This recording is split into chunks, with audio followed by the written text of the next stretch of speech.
Hermanos queridos, mañana por la mañana vamos a tener aquí un tiempo de bautismos, donde hay una serie de hermanos que han sentido en su corazón que ha llegado el momento de poner este mandamiento en práctica en su vida. Así es que, gracias al Señor, no hay frío. Creo que vamos a disfrutar muchísimo de ese tiempo maravilloso. Y ¿están aquí los hermanos que se van a bautizar mañana? ¿Podrían tal vez levantar la mano algunos de los que están? Por aquí tenemos dos hermanos. Y bueno, con todas estas luces hay montones por allí. Gloria a Dios. Fuerte ese aplauso a nuestro Dios. Dios es bueno. Aleluya. Qué maravilla. Qué maravilla.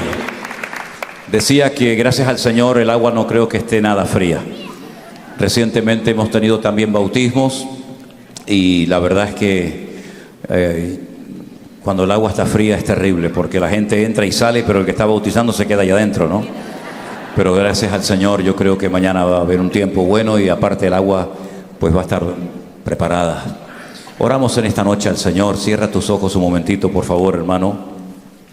Vamos a pedir la bendición de Dios sobre esta palabra, que sea de bendición para todos y para cada uno de nosotros que la vamos a estar escuchando. Gracias, Padre Celestial, por este privilegio maravilloso que nos das de poder estar aquí un grupo de tus hijos en tu presencia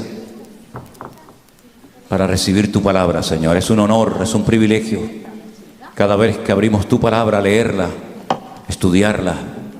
Abre también nuestros corazones, nuestra mente, nuestros oídos, para que podamos recibirla con gozo y con alegría en el corazón. Te lo pedimos en el nombre de Jesús. Amén. Quiero llevarles al libro de los Hechos en esta noche, al capítulo 3.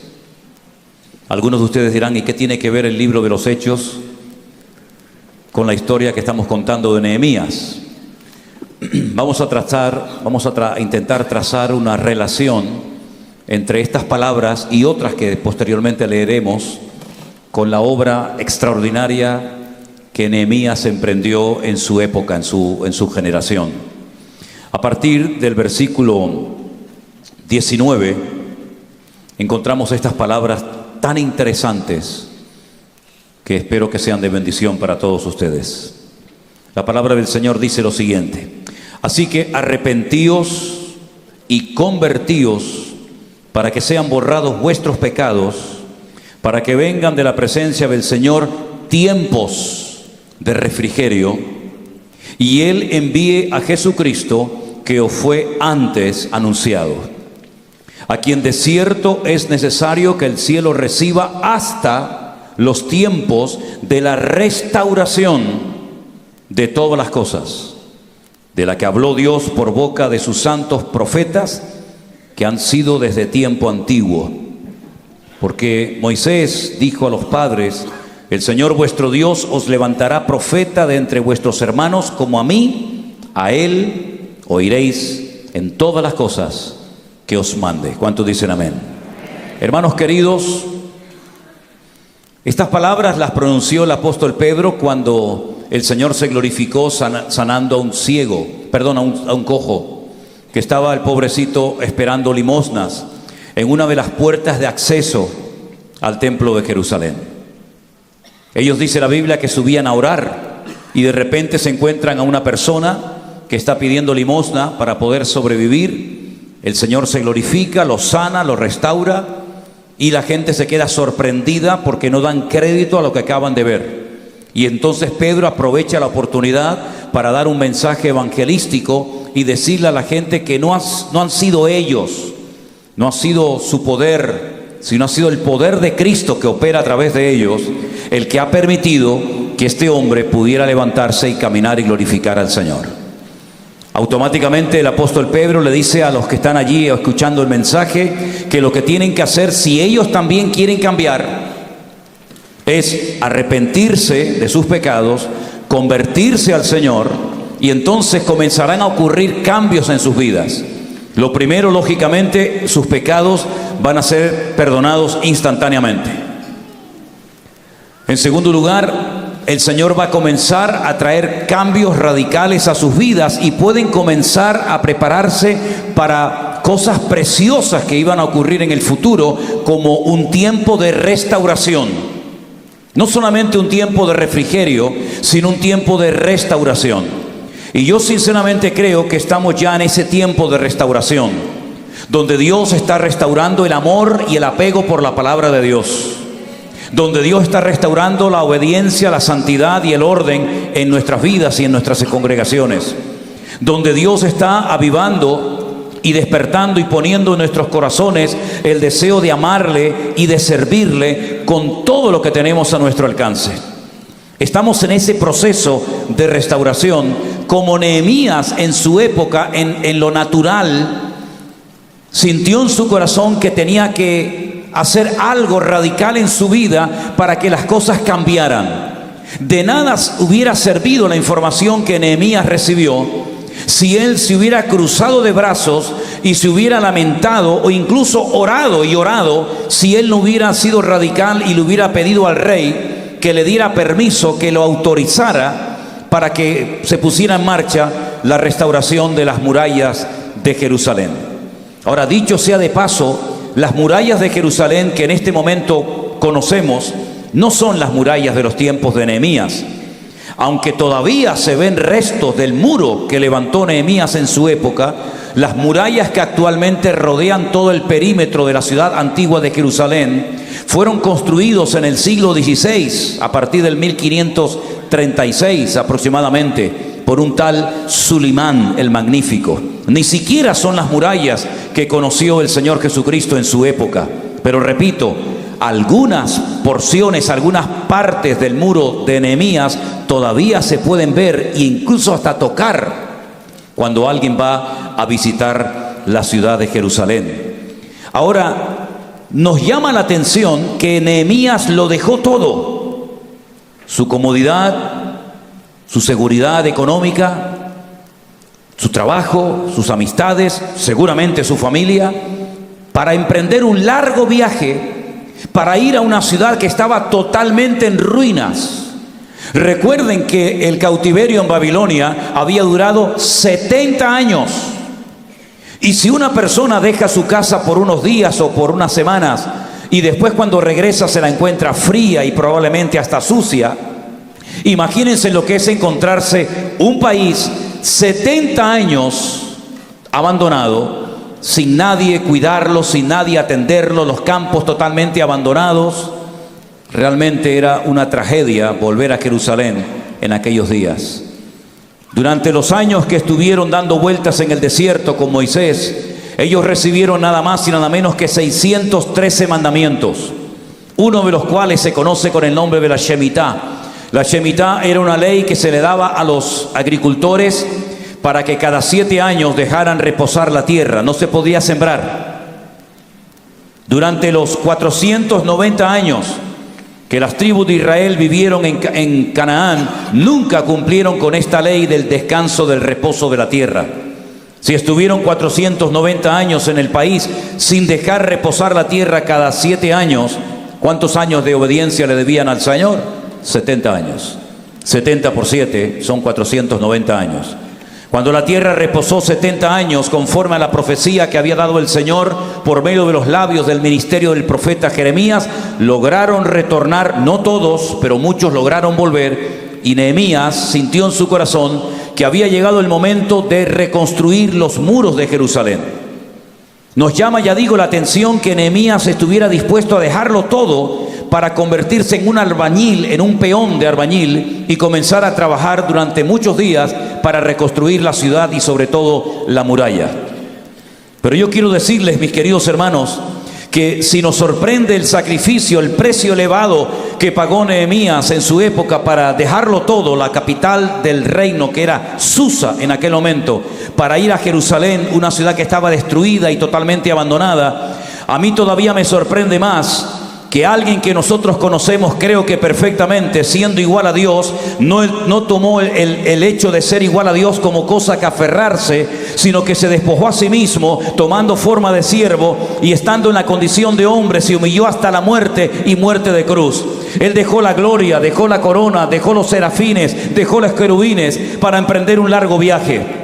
Y no para hacer una obra en lo natural, sino una obra que hasta el día de hoy perdura, transformando corazones, rompiendo cadenas, sanando enfermos, haciendo señales, milagros y prodigios. Y es nuestro Señor Jesucristo. A Él sea la gloria y la honra. ¡Aleluya! Él sí pagó un precio tremendo, mi hermano.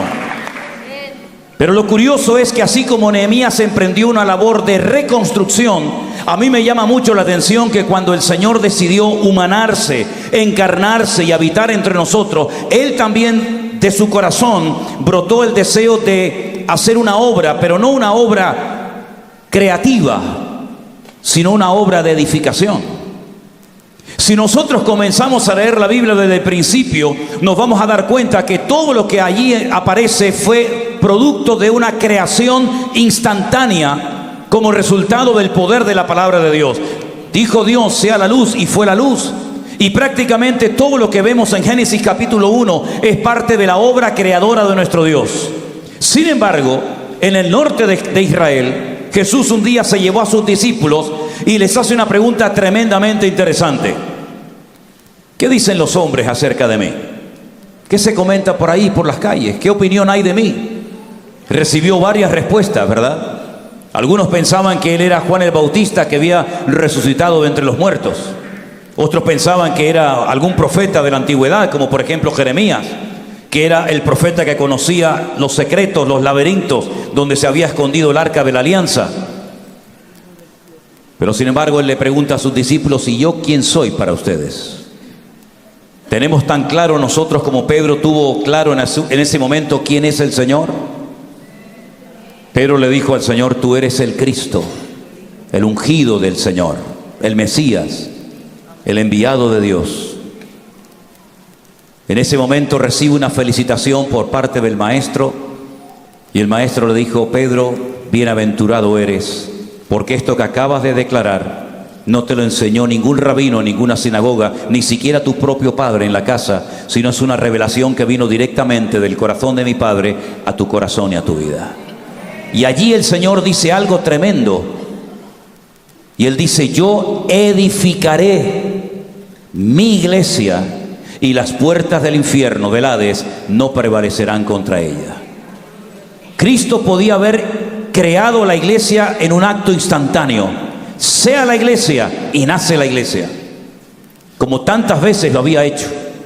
Sin embargo, el que caminó por encima de las aguas y perdonó los pecados a los pecadores, el que era capaz de transformar elementos como por ejemplo agua en vino, el que era capaz de leer los pensamientos hasta de sus propios enemigos, no hizo una obra creadora instantánea para hacer la iglesia, sino que utilizó el término y la expresión: yo edificaré mi iglesia. Es decir, es un proceso largo, pero no porque a él le cueste crear una iglesia o un pueblo, sino porque él depende en cierto sentido de la intervención humana para el desarrollo y para la edificación de su iglesia. Por eso el apóstol Pablo, que captó perfectamente el proceso creador de la iglesia, así como Nehemías se pegó 54 días moviendo escombros, levantando piedras y poniéndolas en su sitio, el Señor Jesucristo lleva 2000 años utilizando apóstoles, profetas, evangelistas, pastores y maestros a fin de perfeccionar a los santos para la obra del ministerio, para la edificación del cuerpo de Cristo, para que todos lleguemos a la unidad de la fe, a la estatura de un varón perfecto, a la medida de Cristo, para que ya no seamos niños fluctuantes llevados por doquiera de todo viento de doctrina, por estratagema de hombres que emplean las artimañas del error, sino que creciendo en amor podamos madurar y podamos llegar a un nivel que podamos decir: Señor, yo he sido una piedra viva en este edificio llamado cuerpo de Cristo, iglesia, y como tal, Señor, estoy colaborando contigo y estoy poniendo mi vida a tu servicio para que tu iglesia sea edificada y las puertas del infierno no puedan nunca prevalecer contra ella. Alabado sea nuestro Dios. Aleluya. Bendito sea Dios. Y ahora que formamos parte de este edificio vivo, como piedras vivas de ese edificio, donde ahora mora el Espíritu de Dios en nosotros, Ahora tenemos que entender para qué el Señor nos ha llamado, para qué nos ha escogido y nos ha llamado casi por nombre, para formar parte de este proceso maravilloso de formación, de edificación de una iglesia, donde nadie sobra, donde nadie es demasiado joven, donde nadie es demasiado anciano, sino que todos y cada uno de nosotros tenemos una función, una responsabilidad, un deber de colaborar con Él, de participar con Él en la edificación de su iglesia. Y por eso la Biblia nos da muchísima enseñanza de las cosas que podemos y debemos de hacer para que la iglesia no sea una iglesia raquítica, anoréxica, enferma, mediocre, pobretona, sino sea una iglesia gloriosa, sin mancha y sin arruga, que glorifique el nombre del Señor. ¡Aleluya! ¡Alabado sea Dios! Hermano, Nehemías lo dejó todo para ir a levantar piedras y levantar un muro. Pero el Señor Jesucristo lo dejó todo, dejó la gloria, vino a este mundo para salvarte a ti, para restaurar tu vida, para perdonar tus pecados, para echar fuera los demonios que te han atado durante toda la vida y para que puedas ir de gloria en gloria y de victoria en victoria y de bendición en bendición en el nombre del Señor. ¡Aleluya! Hermano, dale gloria al Señor siempre en tu vida. Porque tú eres una piedra viva en este edificio santo que Dios está edificando. Y las murallas de los tiempos de Nehemías fueron destruidas. Fueron destruidas. La ciudad de Jerusalén fue destruida otra vez. Pero la iglesia nunca podrá ser destruida. No es perfecta. Todavía tenemos muchas manchas. Todavía tenemos algunas arrugas. Pero la paciencia del Señor es maravillosa, porque el Señor ha prometido cuidar, bendecir y proteger a su iglesia, y nos tiene grabados en las palmas de sus manos. Y antes de que nosotros nos levantemos cada mañana, ya Él oró e intercedió por nosotros. Aún durante la noche, cuando no nos enteramos de lo que está ocurriendo a nuestro alrededor, yo les puedo asegurar de que el Señor de noche y de día está cuidando de nuestras vidas y nos protege. Y Él sabe perfectamente lo que mi vida necesita y provee nuestras necesidades. Así que, mis queridos hermanos, gloria a Dios por Nehemías, por la obra natural que hizo. Pero yo quiero darle toda la honra y la gloria al Señor por lo que está haciendo, porque lo que Él está haciendo, mis queridos hermanos, aunque algunos lo quieran tumbar, aunque algunos lo quieran cuestionar y criticar, la obra que el Señor está haciendo es perfecta, es maravilloso, y el Señor viene a buscar a su iglesia pronto, antes de lo que nos podemos imaginar. Bendito sea nuestro Dios. Aleluya. Ahora bien, ¿qué es lo que Dios quiere restaurar en estos tiempos? Una de las cosas que tenemos que tener muy claras en nuestra vida es que el Señor quiere restaurar la unidad de la iglesia. Lamentablemente, todavía no podemos presumir como cristianos a nivel mundial de ser un pueblo totalmente unido. Pero ¿saben una cosa que a mí me llama mucho la atención? Y quiero preguntar esto, no lo he hecho todavía hasta ahora. Hay gente aquí reunida en esta noche con nosotros en este auditorio que no forman parte de nuestro ministerio, de la iglesia presencial o virtual, Centro Evangélico Vida Nueva, pero son de otras iglesias, de otras denominaciones. ¿Podrían levantar sus manos, por favor? Miren esto, miren esto, miren esto. Miren esto, hermanos. Increíble. Gente que ha venido de otras iglesias, de otros países, que no forman parte del ministerio del Centro Evangélico Vida Nueva. Pero ¿saben qué? En todos y en cada uno de nuestros congresos y actividades, da igual si son en Perú, en Colombia, en Guatemala, en España, en México, donde sea, siempre vemos hermanos de otras iglesias, hermanos de otras denominaciones, incluso hasta de la misma ciudad, que no se habían conocido, que no se habían visto en la vida, pero que el Señor está utilizando de momento nuestro ministerio. ¿Para qué? Para que los hermanos sepan que da igual si eres bautista, pentecostal, metodista, anglicano, en Cristo somos uno y la gloria se la damos a Él. ¡Aleluya! ¡Gloria a Dios! Y estamos enseñándole al cuerpo de Cristo, y estamos enseñándole al mundo que no tienes por qué ser de una misma iglesia, pero en Cristo Jesús somos uno. Y qué hermoso cuando hay hermanos que dicen: hermano, yo no sabía que esa iglesia que está a 2 o 3 cuadras de la mía, resulta que tú eres miembro de esa iglesia y nunca nos habíamos visto, o incluso hasta nos habíamos criticado.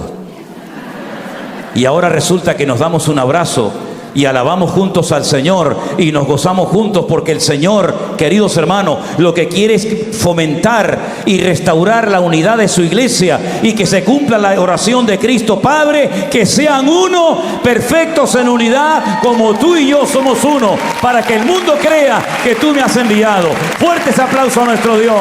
Aleluya. Uno en Cristo, unidos en el Señor. Bendito sea Dios. Yo creo que todas las denominaciones, con todo mi respeto, probablemente me critiquen por esto, pero como dice mi nieto, me da igual. Yo lo copié de él. Me da igual. Yo creo que todas las denominaciones honestamente necesitan un bautismo de humildad y darse cuenta, queridos hermanos, que aquí no estamos peleando para que mi iglesia sea más grande que la tuya, ni mi denominación es más importante que la tuya. Aquí estamos peleando y luchando en el nombre de Jesús para que la iglesia avance en victoria y que el mundo crea que Cristo es el camino, la verdad y la vida, y los hombres se salven. Gloria a Dios, aleluya. Ese es el objetivo.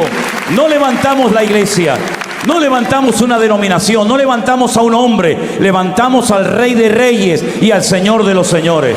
Bendito sea Dios. El Señor Jesucristo le dijo a un religioso hace 2000 años llamado Nicodemo: cuando el Hijo del Hombre sea levantado, y no solamente se refería al momento de su crucifixión, sino al momento cuando la iglesia aprendiera a levantar en alto el nombre de Jesús, los hombres van a ser atraídos a la cruz, al poder del Evangelio, y van a pasar de muerte a vida. La responsabilidad que Dios ha puesto sobre nuestros hombros es inmensa, a veces muy difícil de llevar, humanamente hablando, imposible. Pero, queridos hermanos, el privilegio de ver a miles de personas amando al Señor, leyendo su palabra, enamorándose de Él, no tiene ningún precio, mis queridos hermanos. Y yo quiero darle las gracias al Señor hoy públicamente, delante de todos ustedes, porque Él nos está permitiendo disfrutar los mejores años de nuestra vida. Ni en nuestros mejores sueños nos podíamos haber imaginado conocer a tantos hermanos de diferentes partes del mundo, blancos, negros, ricos, pobres, bautistas, pentecostales, me da exactamente igual, pero que hemos aprendido, hermanos queridos, que el Señor Jesucristo lo que quiere es que se restaure la verdadera unidad en el cuerpo de Cristo, que da igual lo que uno crea, da igual lo que el otro crea. Aquí lo importante es que la gente sepa que nos amamos por encima de nuestras diferencias, que siempre las ha habido y siempre las habrá. Siempre han habido diferencias, incluso a veces hasta discrepancias entre ministerios. O nos hemos olvidado de los problemas con los cuales se tuvo que encontrar el apóstol Pablo durante su ministerio. O nos hemos olvidado de que incluso un gran varón de Dios como Esteban y el otro como el apóstol Pablo no pudieron seguir trabajando juntos por diferencias que hubieron entre ellos. Pero, hermanos queridos, nosotros hemos aprendido la lección y nos hemos dado cuenta de que cuando estamos unidos somos fuertes, pero cuando estamos divididos perdemos la gracia y la bendición de Dios de nuestras vidas. Si no, miren en la Biblia los grandes hombres que pecaron. Lo hicieron cuando estaban solos, cuando no tenían una cobertura, cuando no tenían el amor de su marido, de su esposa o de sus seres queridos. Miren a David. David no pecó en el campo de batalla. David no pecó cuando fue a llevarle comida a sus hermanos. David pecó en la soledad. David pecó cuando estaba solo, cuando nadie lo observaba. Eva no pecó cuando estaba al lado de su marido. Eva pecó cuando estaba sola. Y cuando tú estás solo te haces vulnerable, pero cuando te unes a tu hermano eres fuerte, porque la Biblia dice que donde hay amor, ahí está la presencia del Señor. Y donde están los hermanos juntos en armonía, hay bendición y vida eterna. Y creo que eso se quiere restaurar hoy en día, en nuestros días. Estar unidos en el nombre de Jesús. Una fe, un bautismo, un amor, un Padre, un Dios de todos y cada uno de nosotros. Recuerdo que hace muchos años, cuando fuimos a trabajar a Bolivia con niños de la calle y tuvimos a casi 275 niños todos los días dándoles de comer, estudios, ropa, zapatos, etcétera. Me acuerdo que un día nos visitó un pastor allí donde estábamos en el campo dándole de comer a estas criaturas hambrientas, pobrecitos. Y me dice: pastor, ¿usted ha venido de España? Digo: sí, ¿por? Dice: quería hacerle una pregunta. Y yo decía para mí: a ver qué me pregunta me va a hacer este. Dice: ¿usted cree que la salvación se pierde o que no? Le digo: mira, te voy a decir una cosa. Yo no he venido aquí para hablar de teología. Mira a estos niños, le dije. Mira a estos niños, sin zapatos, sucios, con el barro hasta las rodillas, muriéndose de hambre los pobrecitos que dormían encima de charcos y de ratas. ¿Y tú te crees que yo voy a venir aquí para estar hablando de si la salvación se pierde o no se pierde? A mí me da igual todo lo que usted quiera pensar, querido hermano. El amor de Cristo no se pelea en los seminarios. Los teólogos le han hecho más daño a la iglesia que lo que nos podemos imaginar. Nosotros no hemos venido aquí para hablar de teología ni para convencer a nadie. Incluso los que han viajado con nosotros a Israel saben que desde el primer momento que ustedes se suben al autobús, una de las cosas que yo le digo con micrófono en mano, digo: hermanos, yo a la mayoría de ustedes no los conozco de nada. Ustedes a mí me conocen por lo que sea. Pero aquí en estos días que vamos a estar juntos, no vamos a estar peleando sobre doctrina, no vamos a estar peleando sobre si esto se pierde, si no se pierde, si arriba o abajo. Aquí estamos unidos para disfrutar del Señor. Y en este congreso, uno de los objetivos que tenemos es aprender a disfrutar de la convivencia con otro hermano, aprender a estar juntos en armonía y aprender que la bendición de Dios viene cuando estamos dispuestos a estar unidos, a pesar de nuestras diferencias. A mí me llama la atención, y se lo digo también a los pastores en esta noche, que Nehemías, aparte de la capacidad de organización que tenía, supo crear un buen equipo, pero supo mantener la unidad en ese equipo. Y eso para mí es una de las claves de lo que hasta el día de hoy el Señor ha hecho. El día que los pastores comencemos a pelearnos y a ver quién predica mejor, quién predica más, quién tiene más gente, quién viene menos gente, ese día este ministerio llegará al fin. Nosotros no estamos aquí para ver quién vende más libros y quién firma más autógrafos y quién saca más fotografías. A mí no me interesa nada de eso. Nosotros estamos aquí para que la gente vea que a través de nosotros pueden ser maduros, pueden ser libres de sus vicios, pueden ser libres de sus ataduras, pueden tener matrimonios unidos y bendecidos. Aquí estamos para servir al pueblo del Señor y no para servirnos nosotros de ustedes. Y eso se aprende cuando estamos unidos. Claro, no es fácil la unidad, no podemos producirla. He llegado a esa conclusión. No podemos ni con campamentos, ni con retiros, ni con convenciones producir unidad. Es imposible, hermano. La unidad quien la produce es el Espíritu de Dios. Pero sí tenemos la obligación y el deber de mantener la unidad en el vínculo de la paz. No podemos producir, por ejemplo, melocotones o piñas, pero sí podemos y hemos aprendido la técnica de conservarlas en lata durante años. No podemos producir unidad por mucho que cantemos y nos reunamos.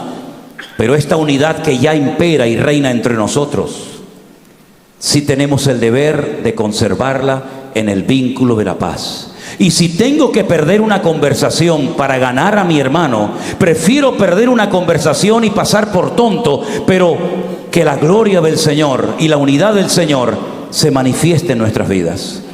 Por eso nuestra filosofía de trabajo, y se la recuerdo a todos ustedes, es que el Centro Evangélico Vida Nueva somos una sola iglesia. No somos un montón de iglesias donde cada uno se tiene que buscar la vida, no, somos una sola iglesia. Y por eso uno de nuestros pastores puede viajar a cualquier país del mundo y sentirse como en su propia casa. Porque cuando hay para todos, y cuando no hay para nadie. Y cuando hay bendición, la bendición nos alcanza a todos. Y cuando es tiempo de reír, reímos todos. Y cuando es tiempo de llorar y sufrir, sufrimos todos. Porque esa es la filosofía que tenemos entre nosotros, mantenernos unidos como una piña. Y cuando alguien va a pedirle un consejo, una palabra a Anderson, y no le gusta la palabra que él le ha dado, entonces se va a buscar a Osman o se va a buscar a Alberto o cualquier otro pastor. No piense que le va a decir otra cosa diferente, sino que hable con quien hable y vaya a quien vaya, e incluidas las mujeres, le van a decir todos exactamente lo mismo.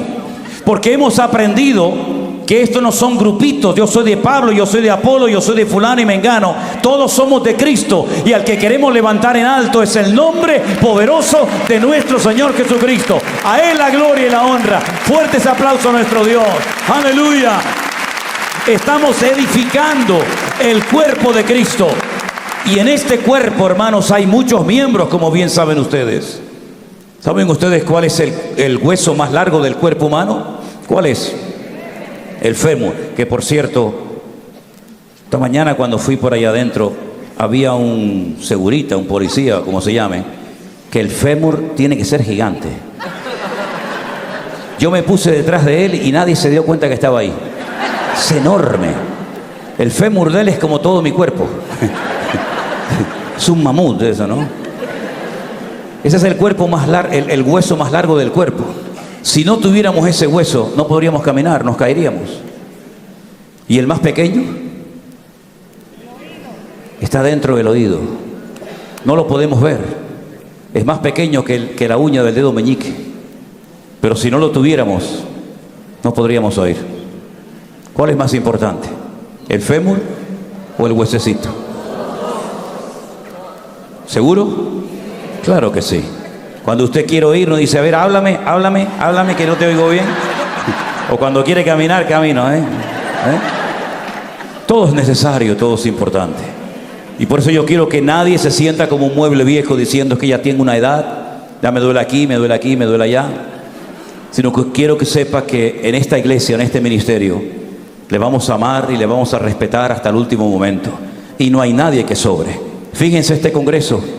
Nosotros no hemos hecho absolutamente nada. Venimos, predicamos, encima nos aplauden, nos besan y nos dicen que nos quieren. Y no hemos hecho nada. Y resulta que los que más han trabajado ni los besan, ni le piden autógrafo, ni le dicen nada. Pero gracias a ellos, todos nosotros estamos aquí comiendo, disfrutando, moviéndonos de un lugar, moviéndonos a otro lugar. ¿Por qué? Porque hay gente que trabaja en la sombra, pero aún son tal vez más importantes que aquellos que se ven por una hora, media hora o 3/4 de hora, pero que gracias a los que no se ven, tú y yo podemos estar disfrutando de este tiempo. Hermano, tenemos la lista de todos los que trabajaron en las murallas de Jerusalén. No tenemos el nombre de todos, pero gracias a la coordinación, gracias al trabajo, gracias a la unidad y a la visión de todo, el muro se pudo completar en 52 días. Yo siempre me he preguntado eso. O tuvo que haber un aspecto milagroso, porque humanamente hablando es imposible que en tan solo 52 días se pueda construir una muralla de 12 metros de alto y 4 kilómetros de perímetro. Humanamente hablando, saca la cifra, es cuestión de matemática. 12 metros de altura, 4,5 kilómetros de perímetro en 52 días, sin tecnología, sin maquinaria sofisticada. ¿Cómo pudieron hacer eso? Solamente lo pudieron hacer porque estaban unidos y porque la unidad trajo la bendición y el respaldo del Señor. Pero escuchen esto, todas las familias tuvieron que involucrarse, porque si por casualidad una familia no quisiera involucrarse en su labor, en el proceso de restauración, todo el pueblo podía ser afectado. Porque si yo construyo desde este púlpito hasta esa esquina, esta parte del muro de la ciudad está protegida, pero si la familia de al lado no quiere construir su parte del muro, todos vamos a ser perjudicados. ¿Por qué? Porque ese va a ser el punto débil, por ahí va a entrar el enemigo. Por eso vuelvo a repetir lo que dije antes, no hay nadie que sobre, todos son importantes y necesarios, nadie imprescindible, ojo, He aprendido también esto con el paso del tiempo, no hay nadie imprescindible, absolutamente. Se va uno y viene mañana 40, de eso no te quepa la menor duda. Pero de momento los que estamos, tenemos que estar unidos como una piña, porque estamos edificando con el Señor el cuerpo de Cristo.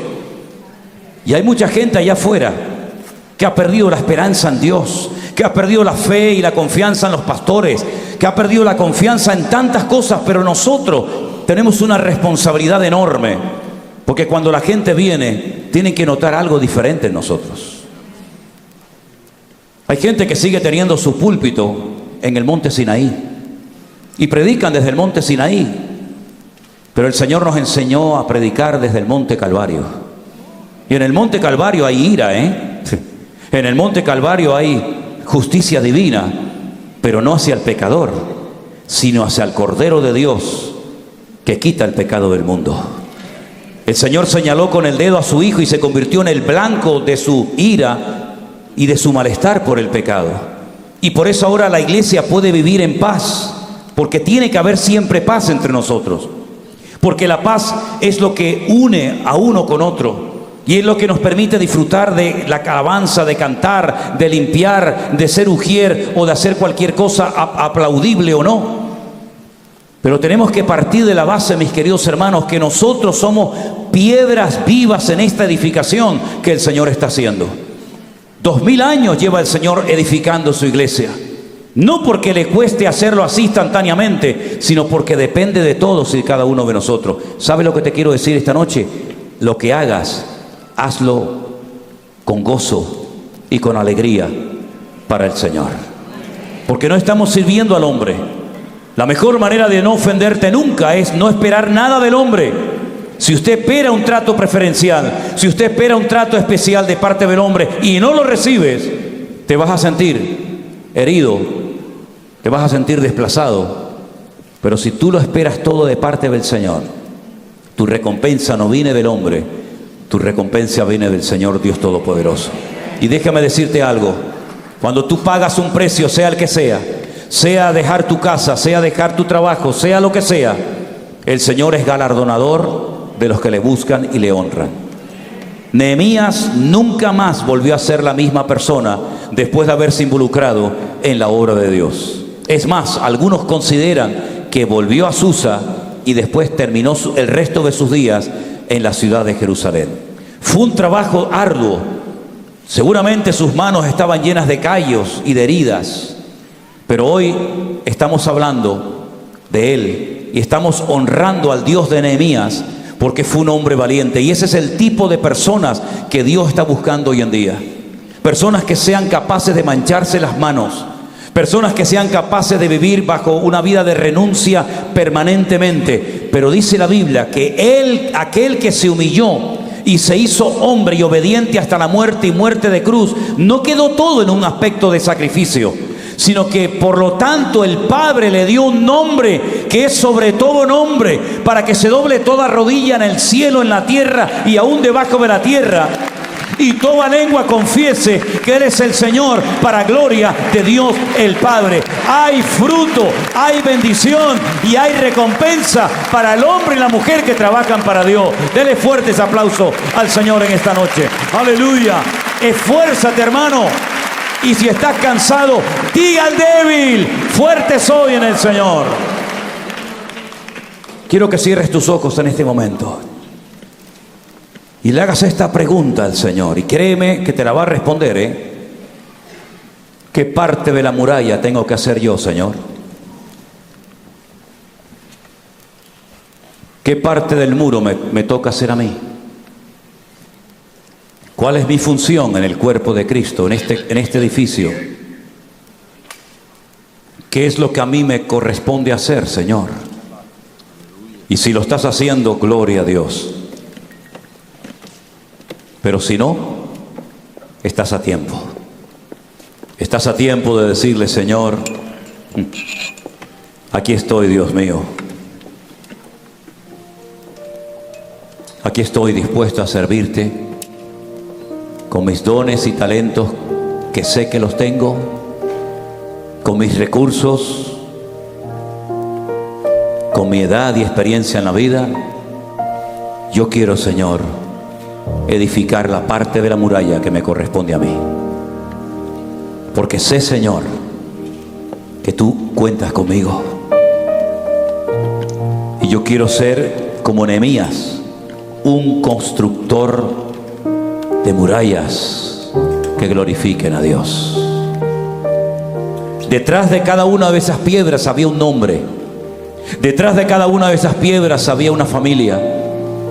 Detrás de cada una de esas piedras había sudor, lágrimas, sacrificio, seguramente sangre, manos con callos, con heridas. Pero cuando se terminó la muralla, los enemigos fueron humillados. Y llegará el día, mis queridos hermanos, que ya no tendremos que predicar más ni viajar más, porque la casa se habrá terminado y estaremos en la presencia de nuestro Rey, de nuestro amado, y nos dirá: buen siervo fiel, sobre poco fuiste fiel, sobre mucho te pondré. Entra en el gozo de tu Señor. Yo quiero que en esta noche tú te mentalices y sepas que estamos todos en un proceso de restauración, claro que sí. Pero gracias al Señor por este camino que hemos emprendido, por todo el territorio que hemos abarcado, pero aún queda mucha parte de la muralla por ser reconstruida. Aún quedan muchos bloques por poner, mucha masa que hacer. Y necesitamos manos, obreros, porque el trabajo es arduo y trabajoso. Y los obreros a veces son pocos y escasos. Pero sé que en esta noche, en este salón, están las personas que Dios va a utilizar en este tiempo y en los próximos años para que el reino de Dios crezca y la palabra de Dios sea glorificada. Aleluya. Me gustaría hacer un llamado especialmente esta noche a los jóvenes. Sí, a los jóvenes, sin descartar a los adultos o a los mayores, ni mucho menos. Pero tú, joven, ¿qué estás haciendo con tu vida? ¿Qué tienes planificado hacer con tu vida? La mejor decisión que puedes tomar en esta vida es poner tu juventud en las manos de nuestro Dios. ¿Cuántos jóvenes en esta noche, en este salón, estarían dispuestos a decirle: Señor, cuenta conmigo, usa nuestras vidas? A pesar de mi juventud, pero no importa, hay grandes jóvenes utilizados en la historia bíblica. Mira a José, mira a David, mira a Daniel, mira a tantos jóvenes que fueron valientes y atrevidos y cambiaron el rumbo de la historia. Aquí están los próximos pastores, aquí están los próximos evangelistas, aquí están los próximos maestros de la palabra. Aquí hay jóvenes que pueden servir al Señor de una forma maravillosa en la música, en el periodismo, en las ciencias. Sabe Dios, en tantos campos. La muralla necesita manos. Y quiero pedirle a los jóvenes que quieran ofrecer su tiempo y su juventud al Señor. Como dice la Biblia, acuérdate de tu Creador en los días de tu juventud, antes de que vengan los días malos. Que pases aquí al frente en esta noche y le digas al Señor: soy joven, pero quiero servirte, Señor. Seguimos orando toda la iglesia, ¿sí? Mientras esos jóvenes valientes que quieran servir al Señor pasan adelante en esta noche. Aleluya. Gracias, Padre Santo. Aleluya. Aleluya. Te adoramos, Señor. Aleluya. Gracias, Señor. Gracias, Jesús. Aleluya. Gracias, Dios. Amén. Gracias, Jesús. Gloria a Dios. Qué bueno. Gloria a Dios. Yo me veo reflejado en ustedes. Me veo reflejado en ustedes porque con 17 años comencé a servir al Señor. Gloria a Dios. Gloria a Dios. Gloria a Dios. Gloria a Dios. Aleluya. Qué bueno. Qué maravilla. Aquí están las futuras esposas de los pastores. Gloria a Dios. ¿Quién sabe si tu marido está aquí ahora, ¿Quién sabe si tu compañera está aquí, Algunos ya han echado el ojo, ¿a que sí? Están viendo siempre la pantalla diciendo: a ver si sale, a ver si sale, a ver si sale. Gloria a Dios. Nos ponemos de pie, hermanos. Vamos a orar por este precioso semillero de jóvenes valientes que quieran servir al Señor. ¿Qué edades tenemos aquí? ¿Qué edad tienes? 33, 32,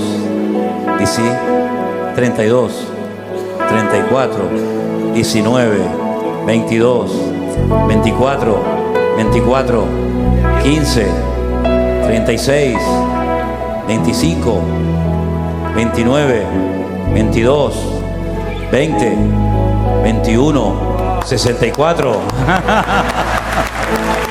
Gloria a Dios. Aleluya. Amén. Pónganse de rodillas conmigo. Vamos a orar al Señor. Gracias, Señor, por estos jóvenes preciosos. Aquí están, Señor. Pastores, vengan y oren por ellos. Esposas de pastores, vengan adelante. Sinker, ayúdanos. Gracias, Señor. Qué maravilla, Padre. Qué bendición, Señor. Hoy es una noche histórica. Solamente tú sabes lo que se levantará de aquí, Señor. Pero el anhelo de nuestros corazones es que estos jóvenes pongan el mundo patas arriba, Señor. Quítales la timidez, la vergüenza, Señor. Quítales, Señor, todo apego a lo mundano, a las vanidades de este mundo que no sirven para nada. Señor, levanta jóvenes de fuego en este lugar, en esta noche. Levanta pastores, evangelistas, maestros, músicos, gente que te sirva y te honre en la obra. Señor, yo te ruego por sus vidas.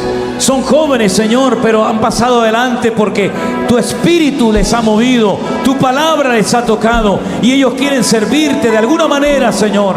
Y yo te pido que en el nombre de Jesús los uses poderosamente, Dios mío. Que puedan levantarse en esta generación, que puedan dejar a un lado, Señor, todo aquello que les ha impedido crecer, todo aquello que les ha impedido madurar. Padre, haz un milagro, revoluciona, transforma sus vidas, Señor, para que en el nombre de Jesús ellos puedan, Señor, ser jóvenes llenos de pasión por las almas perdidas, por amor a tu palabra. Dios mío, te rogamos por ellos. Llénalos de tu Espíritu Santo, Dios mío. Llénalos de tu presencia en esta noche, Señor. Derrama tu gloria sobre sus vidas y que puedan en el nombre de Jesús ser jóvenes de poder, jóvenes con autoridad, jóvenes con vitalidad, jóvenes, Señor, llenos del fuego del Espíritu Santo en sus corazones. Gracias, Señor, por ellos. Bendice a estos jóvenes, Señor. Los ponemos delante de tu altar y los bendecimos. Gracias, Señor. Gracias, Señor. Por fe, Señor, vemos cómo te sirven en su obra. Por fe, Señor, los vemos involucrados en tu reino, poniendo, Señor, su parte de la muralla, construyendo la muralla en el nombre del Señor. Aleluya. Gracias, mi Dios. Los ponemos delante de tu altar en el nombre precioso de Jesús. Fuerte, fuerte ese aplauso para nuestro Dios. Aleluya. Aleluya. Te adoramos, Señor. Fuerte ese aplauso a nuestro Dios. Oh, gracias, Dios mío. Aleluya. Gracias, Señor. Canta con nosotros.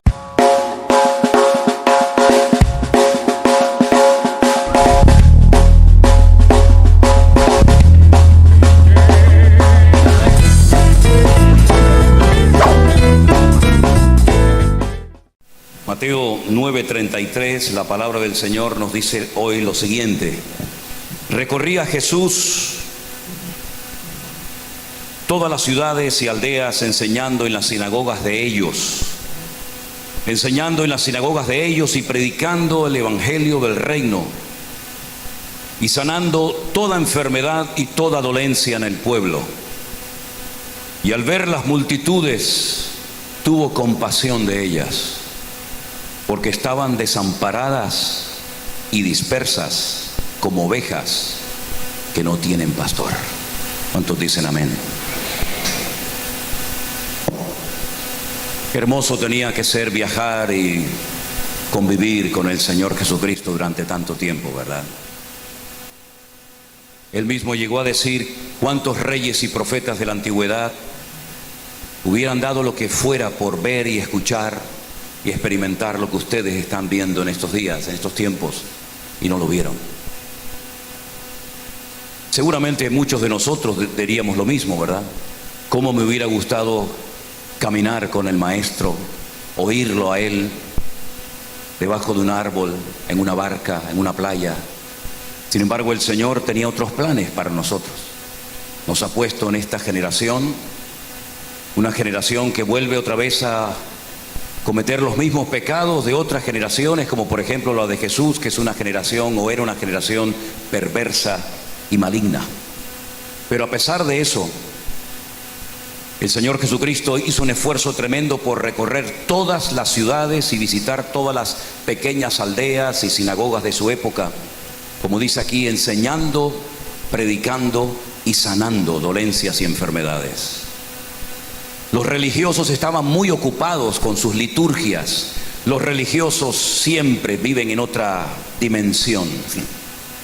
Los religiosos siempre son gente fría, gente que quieren vivir del cuento, y abusar a veces de las ovejas que con su generosidad o con su ingenuidad hacen cosas que no tienen ningún respaldo bíblico. Y eso es lo que pasaba en la época de Jesús.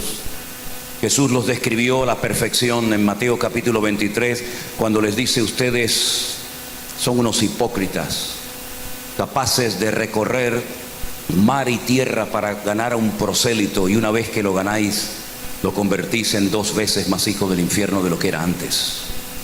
Ustedes son capaces de hacer largas oraciones con el pretexto de que están bendiciendo un hogar, pero a ustedes lo que les motiva siempre es el dinero, la economía, la ganancia deshonesta, ¿verdad?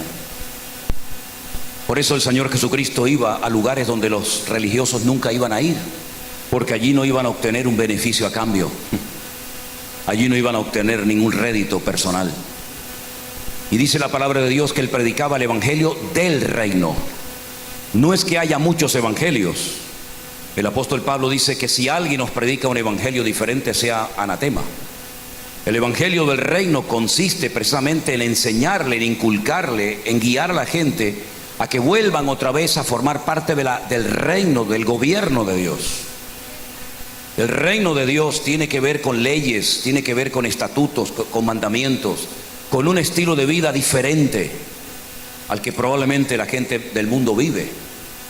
La palabra del Señor nos enseña que Adán en el jardín del Edén se desconectó de ese rey, de ese reino, y quedó como un barco a la deriva hasta que el Señor Jesucristo viene y comienza a predicar el arrepentimiento para poder formar parte de ese reino y poder disfrutar de las ventajas de ese reino. Pero no solamente predicaba, sino que también sanaba dolencias y enfermedades. Pero cuando observaba a la gente que él ministraba, dice que tenía compasión de la gente. No los veía como clientes, no los veía como posibles, votantes de su reino que iba a establecer en el mundo, ni mucho menos. Los veía como ovejas, ovejas descarriadas, ovejas desamparadas, dispersas, sin recibir ningún tipo de apoyo, ni de protección, ni de ayuda por parte de nadie. Ya lo decía el profeta Isaías en el capítulo 53, uno de los capítulos más famosos de la Biblia: todos nosotros nos descarriamos como ovejas, cada cual se apartó por su camino, mas Jehová cargó en él el pecado de todos y cada uno de nosotros, ¿verdad? Qué hermoso cuando leemos el Salmo 23 y vemos a David, el dulce cantor de Israel, que por cierto se dedicó muchos años a ser pastor de ovejas, las ovejas de su padre. Y vemos cómo describe a Dios como el buen pastor, el que nos observa, el que nos protege, el que nos cuida todos los días de nuestra vida. Vemos en David un reflejo del corazón de Dios, dispuesto a jugarse la vida por las ovejas de su padre y no permitirle a ningún lobo, ni a ningún oso, ni a ningún animal de la época a llevarse ni una sola pezuña del rebaño. Y ese es nuestro Dios, así es nuestro Dios. El Dios que ha prometido defendernos y protegernos y cuidarnos todos los días de nuestra vida. Y dice en su palabra que aunque nuestros padres nos abandonen, cosa que lamentablemente a veces ha ocurrido, dice: yo nunca te abandonaré. Yo estaré con vosotros todos los días hasta el fin del mundo, independientemente de tu estado de ánimo. ¿O es que acaso no tenemos suficientes ejemplos en la Biblia de cómo la protección de Dios es real? Y cómo Dios cuida de su pueblo y de los suyos en los momentos más duros y difíciles de la vida. ¿O hemos ya olvidado cómo el Señor protegió a David de los celos amargos de Saúl? Lo podía haber entregado, pero el Señor siempre lo guardó y lo protegió. Miles y miles de soldados durante años persiguiendo a un pobre joven por las montañas de Judea, pero nunca pudieron darle caza porque el Señor lo guardó y lo protegió. Como el Señor protegió a Daniel en un foso de leones hambrientos durante toda una noche y no recibió ni un rasguño porque la mano protectora del Señor estaba sobre su vida. Y cómo cuidó a los jóvenes llamados Sadrat, Mesad y Abednego, nombres paganos que les pusieron los babilónicos cuando fueron llevados al cautiverio, ¿verdad? Y dice la palabra de Dios que por no querer postrarse ante el sistema de la época, prefirieron morir antes de doblar sus rodillas ante aquella estatua gigante que el rey Nabucodonosor había construido. Ellos sabían que su Dios los podía proteger del fuego, pero incluso decían: pero si Dios hoy ha decidido que muramos, tampoco nos vamos a postrar. Pero el Señor los guardó. El Señor los protegió de una manera realmente extraordinaria. Los protegió del fuego. Y tenemos esa historia en las páginas de la palabra de Dios. Y podíamos ir por cantidad de pasajes, infinidad de personajes, cómo el Señor los protegió en los momentos más duros y difíciles de la vida. Y mi pregunta es, ¿y nuestro Dios no es el mismo de ellos? ¿Y el poder de nuestro Dios no sigue siendo igual hoy en día? ¿O es que Dios ha cambiado? ¿O es que Dios está cansado? ¿O es que Dios ha ido de vacaciones? Nuestro Dios es el Dios de Abraham, el Dios de Isaac, el Dios de Jacob. Su poder no ha menguado, su brazo no se ha cortado, mi hermano. Él no ha cambiado, los que hemos cambiado somos nosotros. Nosotros sí hemos cambiado. El pueblo de Dios ya no es igual como era antaño.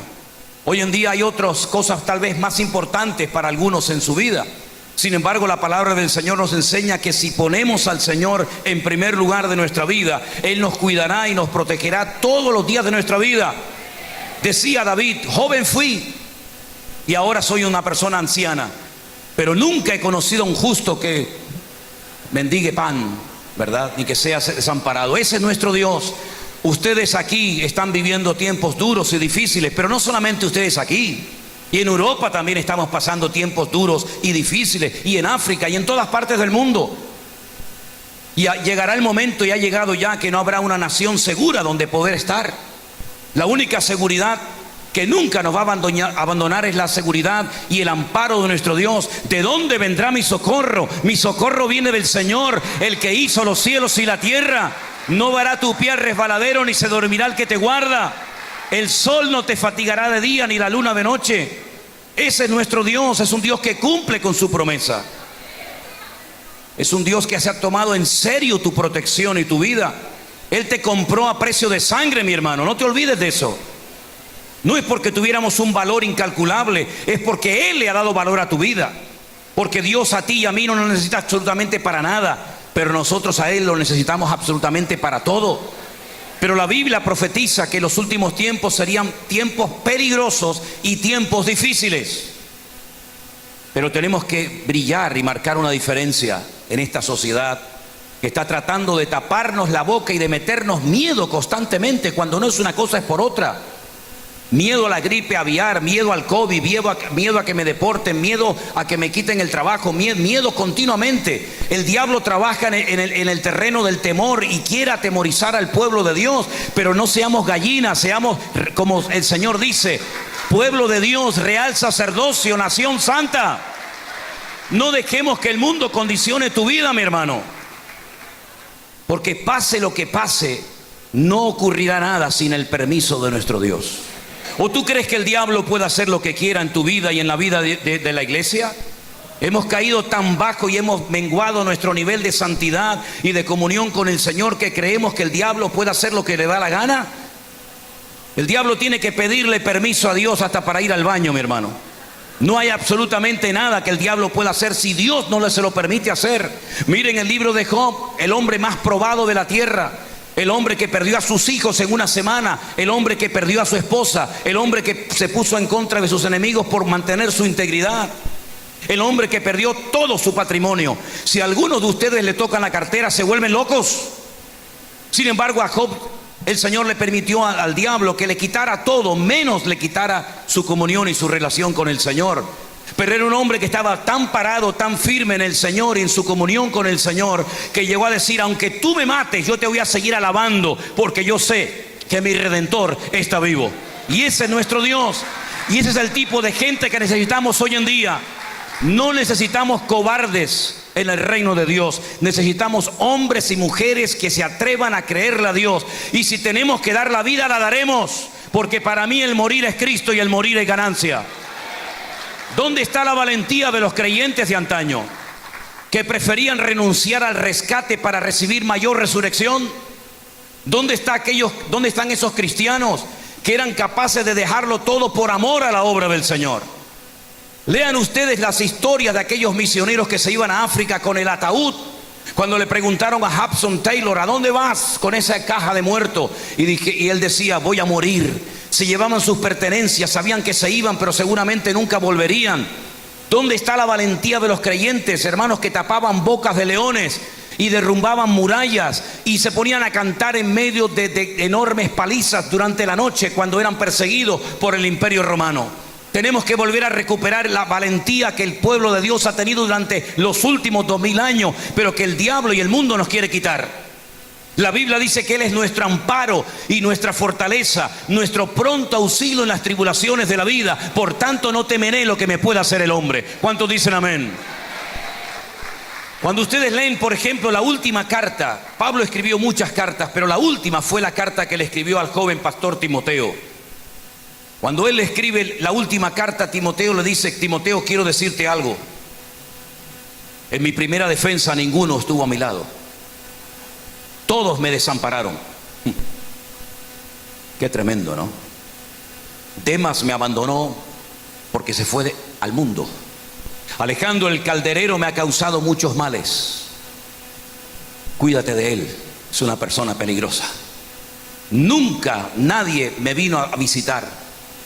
Pero termina la carta diciendo: pero he peleado la buena batalla, he acabado la carrera, he guardado la fe, porque el Señor estuvo a mi lado y me dio fuerzas y me libró de la boca del león y me librará para su reino celestial. A Él sea la gloria y el imperio por los siglos de los siglos. Amén, aleluya.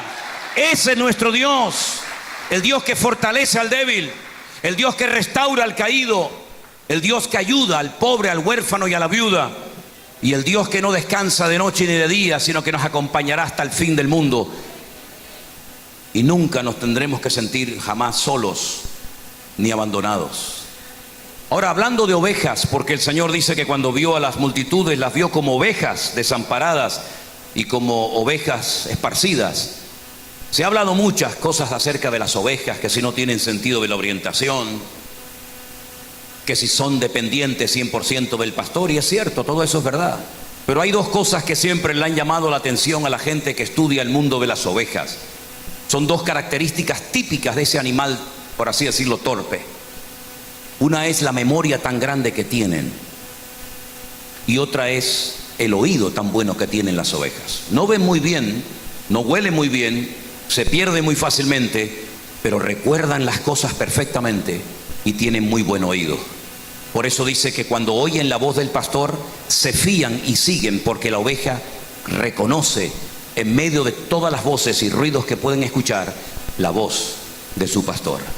Es interesante notar cómo el Señor en su palabra muchas veces dice: el que tiene oídos para oír, que oiga, pero que oiga no cualquier tontería, que oiga lo que el Espíritu le está diciendo a la iglesia. Y mi pregunta es: ¿qué le está diciendo el Espíritu a la iglesia? Si es que le está diciendo algo. Porque si en 7 ocasiones el número perfecto, el número de la plenitud de Dios, nos dice: el que tiene oídos para oír, oiga lo que el Espíritu le está diciendo a la iglesia. Mi pregunta es: ¿eso era algo para el pasado o todavía sigue hablando y comunicándose el Señor con su pueblo y con su iglesia? Claro que sí. El problema no es que Dios no hable, el problema es que hay muchos que están sordos y no le oyen. O si le oyen, no hacen caso a lo que el Señor está diciendo. Desde los días de la pandemia, en el mes de marzo del 2020, Dios comenzó nuevamente a hablarle a la iglesia con una claridad tan tremenda que muchos captamos el mensaje de lo que se venía y de lo que iba a suceder en breve. Algunos todavía ni se han enterado que hubo una vez una pandemia en el mundo, ¿verdad? Pero el Señor viene hablando tan claramente como hacía generaciones, tal vez siglos, que no hablaba tan claramente. Y una de las cosas que el Señor puso en nuestros corazones es que le recordemos al pueblo que no podemos depender de las iglesias, ni de los pastores, ni de los predicadores, sino depender única y exclusivamente de Dios. Porque esta gente que estamos viendo en la palabra en esta noche, tenían muchos líderes espirituales o religiosos. Ninguno de ellos servía para nada. Eran una panda de inútiles. Prueba de ellos que el Señor les llegó a decir en su propia cara en Jerusalén: habéis llegado a un nivel de bajeza tan terrible que habéis convertido mi casa de oración en una cueva de ladrones.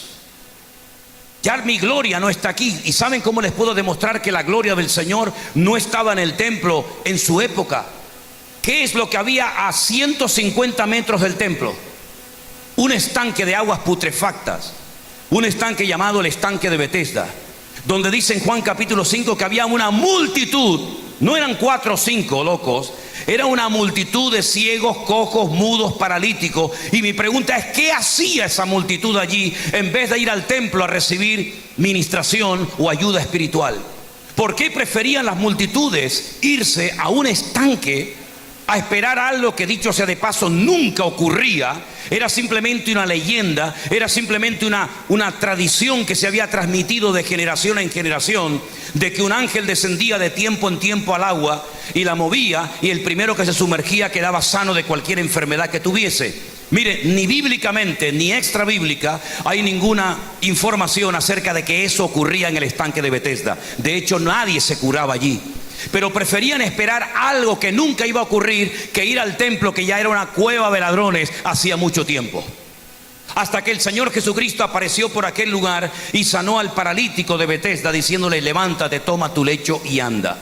En otras palabras, ir al templo era perder el tiempo. Ir al templo era una pérdida de tiempo, pero no solamente eso, sino era ser copartícipe de enseñanzas totalmente antibíblicas y de mandamientos de hombres que lo que hacían es que le complicaban la existencia y la vida a las pobres gentes que iban a aquel lugar. Anás y Caifás era el suegro y el yerno, y habían montado un negocio dentro de la iglesia con el cuento de que eran los sumos sacerdotes de la época. Y por eso la gente, cuando iba con todo su corazón y sinceridad a ofrendar en el altar del sacrificio, ellos descartaban por cualquier tontería los animales que la gente traía y les obligaban a comprar en el templo los animales que ellos vendían. Cuando el Señor Jesucristo se entera de que su casa es un lugar de comercio y no un lugar de adoración, expulsa y limpia el templo. Y en el momento en el que limpia el templo de adentro hacia afuera, porque una cosa es cambiar la apariencia exterior de las cosas y otra cosa es ser restaurado de adentro hacia afuera. Ellos pintaban y limpiaban las tumbas incluso de los antepasados todos los años. Por eso los llama sepulcros blanqueados. Pero por dentro estaban llenos de suciedad, de mentiras, de manipulación, etcétera, etcétera. Fíjense que cuando el Señor limpia el templo, echa fuera a los cambistas, dice que la gente comenzó a venir en masa y todos eran sanados y la gente comenzó a alabar al Señor. ¿No será que hace años que no se mueven ciertos sectores y lugares la gloria del Señor porque no se siente cómodo el Señor en ciertos lugares donde Él no es el dueño, Él no es la cabeza, sino que hemos desplazado al Señor? Por eso desde el año 2020 el Señor dice: el dueño de la iglesia soy yo, el que manda soy yo, el que dirijo soy yo y el que prospera tu vida soy yo. Bendito sea Dios. A mí me costó casi la vida, y lo digo literalmente. Yo no he muerto en varias ocasiones por la misericordia de Dios, pero una vez el Señor me guardó milagrosamente de perder la vida cuando caí al vacío en un accidente de tráfico que tuve yo solo. Yo estaba en la montaña muy temprano a la mañana preparando un sermón que iba a consistir en enseñarle a la gente a vivir por fe, a depender del Señor. Pero mis planes eran vender ese coche que, por cierto, mi suegro me había regalado, y con la venta de ese coche irnos a Argentina a hacer campañas evangelísticas. Yo cuidaba el coche más que a mi mujer. Pero el Señor me dio una cachetada sin manos. Cuando ya descendía para ir a comer, perdí totalmente el control del coche y caí al vacío, y es una sensación terrible que no se la deseo a nadie, porque pierdes la noción, no sabes dónde estás, no sabes dónde vas a caer. Para colmo, no llevaba el cinturón puesto y solamente pude decir en alta voz, hice la oración más corta y ungida de mi vida: Señor, sálvame. Y me agarré al volante y en ese momento, ¡pum!, el coche se detuvo. Caí sobre un árbol. Con el peso del coche la rama se partió, volví otra vez a caer, el coche quedó así de punta. El cristal de adelante salió, los limpiaparabrisas entraron, me cortaron así todo por arriba. Y yo comencé a darme golpes por todo el cuerpo, pensando que había llegado al árbol de la vida. Pero no era el árbol de la vida de momento. Pensaba que estaba cayendo gasolina del coche porque algo me estaba cayendo en la cara, pero digo, ¿cómo va a salir la gasolina del coche? No, del techo no puede ser, pero era la sangre que me estaba cayendo por la cara. Entonces salí como pude, el coche quedó totalmente siniestrado, no sirvió absolutamente para nada. subí la montaña, allí estuve esperando un rato, de repente al rato pasó un señor con un tractor, le dije que me parara, y el hombre me dice, ¿qué haces aquí? Digo, acabo de tener un accidente. Y me dice, ¿un accidente con qué? Digo, con mi coche. Digo, ¿dónde está el coche? Digo, está ahí abajo. El hombre se bajó del tractor, miró, me dice, ¿ese coche es tuyo? Digo, sí, era el mío. Digo, mira, llévame a casa porque tengo que alquilar una grúa para sacarlo, para que me lo arreglen, porque yo pensaba, lo tengo que vender para irme a Argentina, ¿no? Y el señor desde el trono riéndose y diciendo, qué tarado pensando que vas a ir a Argentina con el coche. Me llevaron a una casa, yo le dije a este señor que me llevaran a una casa para lavarme la cara, para que él no me viera todo lleno de sangre en la cara, y mientras me estaba lavando la cara, casi pierdo el conocimiento, pero el coche quedó totalmente siniestrado, no sirvió absolutamente para nada, pero ¿saben qué? El Señor comenzó a sorprendernos, porque yo estaba molestando a Dios con mi incredulidad, yo estaba molestando a Dios con mis planes, y el Señor comenzó a bendecirnos de tal manera que llegábamos a iglesias pequeñas y nos daban unas ofrendas. Yo jamás he pedido en mi vida ofrendas, ni digo tengo que recibir esto para ir a predicar. Yo sí tengo que pagar, si tengo que pagar y poner dinero en mi bolsillo para ir a predicar, yo no tengo ningún problema en hacerlo. Pero el Señor comenzó a sorprendernos de tal manera que nos fuimos a Argentina. Nos fuimos con nuestra niña pequeña, con Priscila. Miriam todavía no nacía, que no estaba ni siquiera en el pensamiento. Y fuimos a Argentina un par de meses para aprender de los grandes evangelistas de la época, para después poder venir a España y hacer campañas evangelísticas para ver si veíamos en algún momento la gloria del Señor en nuestra vida. No nos conocía nadie, éramos muy jóvenes, todos allí eran famosos, todos tenían ministerios poderosísimos, nosotros éramos como una hormiga en el desierto, y la primera reunión que tuve me llevó un hermano a la reunión semanal de los pastores de la ciudad de Rosario en Argentina. Cuando llegué a aquella reunión estaban todos los pastores, todos los capos de la época y un pastor que iba a predicar, por cierto, presidente de las Asambleas de Dios en aquel momento de la Unión de las Asambleas de Dios, me dice, bueno, como ha venido este hermano de España, este gallego, yo no tengo nada que ver con los gallegos, pero me llamó gallego, digo, bueno, está bien, como viene el gallego de España, que nos comparta la palabra. Le prediqué a los pastores en mi primer encuentro con los pastores y salí con la agenda llena para 3 meses de compromisos. Mi mujer ni se lo creía, pero es la pura realidad. Y así estuvimos más de 1 año y medio predicando todos los días. Todos los días se predicaba en aquella época. Terminabas de una campaña, ibas a otra. Terminamos de esta, ibas a un campamento. Terminamos un campamento, ibas a unos cultos especiales. Así estuvimos hasta que finalmente decidimos volver a España. El Señor nos demostró que cuando lo dejamos a Él actuar, tú no tienes ni que mover un dedo. El Señor te sorprende, el Señor te bendice y el Señor te prospera como Él quiere prosperarte y no como a ti te gustaría que te prosperara.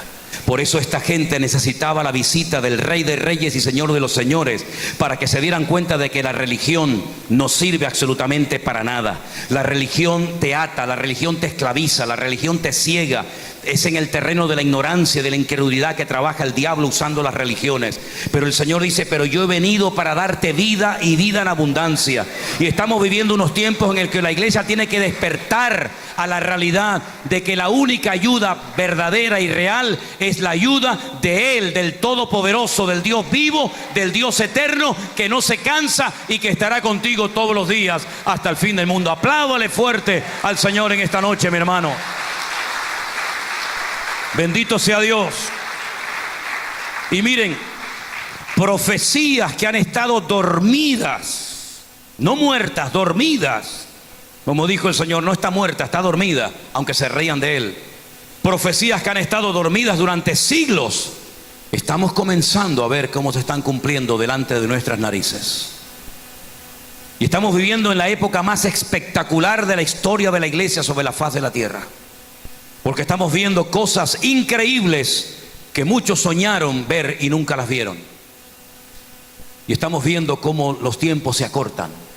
Y todo esto que está ocurriendo aquí en Europa y aquí en los Estados Unidos, ¿quién lo está permitiendo? Volvemos a la pregunta de antes, ¿puede el diablo hacer lo que le da la gana?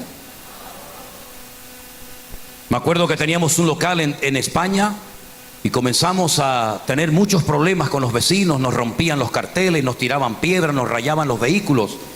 Y entonces le pregunté al Señor: Señor, ¿qué está pasando? Y el Señor nos mostró que nuestro tiempo en ese lugar ya se había terminado, y al final nos fuimos a un cine mucho más grande y más hermoso del salón que teníamos. A veces el Señor tiene que sacudirnos para despertarnos y darnos cuenta de que Él es el que nos mueve de un lugar a otro.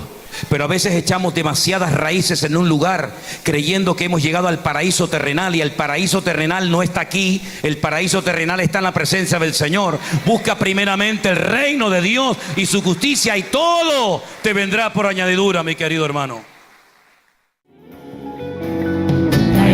A tu lado a mí, mi espíritu a tu diestra, yo te miraré